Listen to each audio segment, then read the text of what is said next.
Radio Raheem here. I caught up with Justin Fortune here in Hollywood at Fortune Gym. You're just getting back from Las Vegas. You know, you had Michael Katsidis there at the Hard Rock. A tough loss. Talk to me about how that fight went and what you think he could have done to come away with the victory. Tough to come away with the victory, especially when you see a score like 98-92.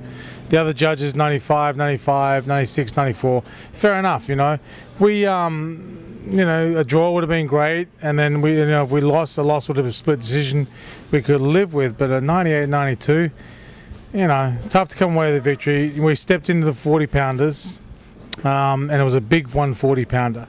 And so, you know, it's like, it is what it is. Michael, I've only been working with him for 6 weeks, and what we've been doing in the gym, you saw the fight, you were there.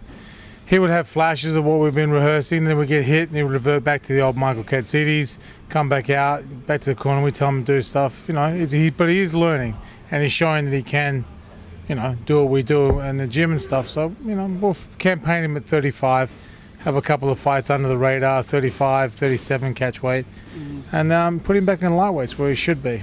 You're right. I was ringside, and he was exciting. We saw some flashes of what you'd been working on. Yeah. You know, and like you say, you get hit, and he's been fighting a long time. He's going to revert back to the instinct. Talk to me just in general about what it is like when you take on a fighter kind of mid-career to steer them in another direction, that process. Well, it's not so much, you know, it's gradual, and, you know, it's not so much steering or changing, it's just adding a couple of things to his repertoire for his fights. And then, you know, you practice in the gym, and when he sees it and feels the punches are harder and more crisp, or the angles give him more advantage, he does it in sparring, he'll repeat it in the ring somewhat.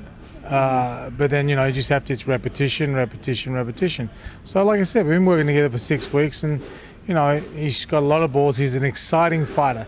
Everyone likes watching Katsidis because he's the last, one of the last warriors out there that will actually fight for it, fight his heart out, and people love that. Now, we didn't get to catch up with him right after the fight. They shut down the media, so you may be the only one who really knows. How did he feel? How was his reaction after the fight? Heard the decision, his spirits in the gym, his spirits in the locker room. How was it? You know, he's like every fighter. You know, he gets a little despondent and stuff, and they want to sit down and they want to toss up whether their career is worth going on with, and shall we do this and should we do that. Like every fighter does exactly the same thing. And then, you know, sit down and you talk to him and you explain things and we work it out, and he calms down over a time period. He's like, yeah, okay. Then we'll go back to 35 where we are, where we should be, and we'll fight at 35. And that's, you know, a lot of fighters have tried to come up in weight and been very unsuccessful. You know, it's just you get a realization of that's your division, and that's where you should be king, and that's where you'll fucking stay. All right, and last question, you know, you say he's coming down to 135. Michael felt like maybe, do you feel like he wasn't strong enough, or the competition is too big? Like, these guys, they don't come in at 140 anymore. No, they're big. I mean, this guy was big. We didn't get any video on the guy, which was a mistake. And I, you know, like I said, we just worked with this promoter. It was all new, and it was all, everyone sort of sounding everything out. Unfortunately, it cost Michael a fight. You know, to the guy's credit, he came to fight. You know, Albert Mensa's like, he came to fight. But when he weighed in, you know, Michael was 38 and a half. Then we had the pre-fight weigh in the morning, which was, the kid was 48. The time we fought, dude, he was like 55, 60. Whereas Michael was only 48, 49, 50 the max.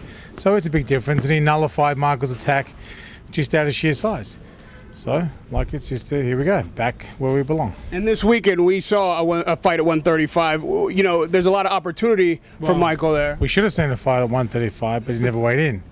Right. another case where guys aren't making the weight, but Michael can make that weight. Do you feel like the competition there for him? You think, in other words, he's in his 30s now.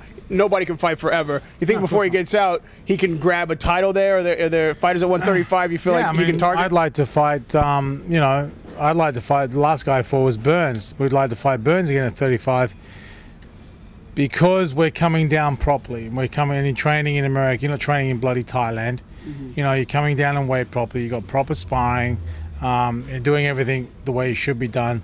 So, like I said, he can make 35 without saunas and being crazy.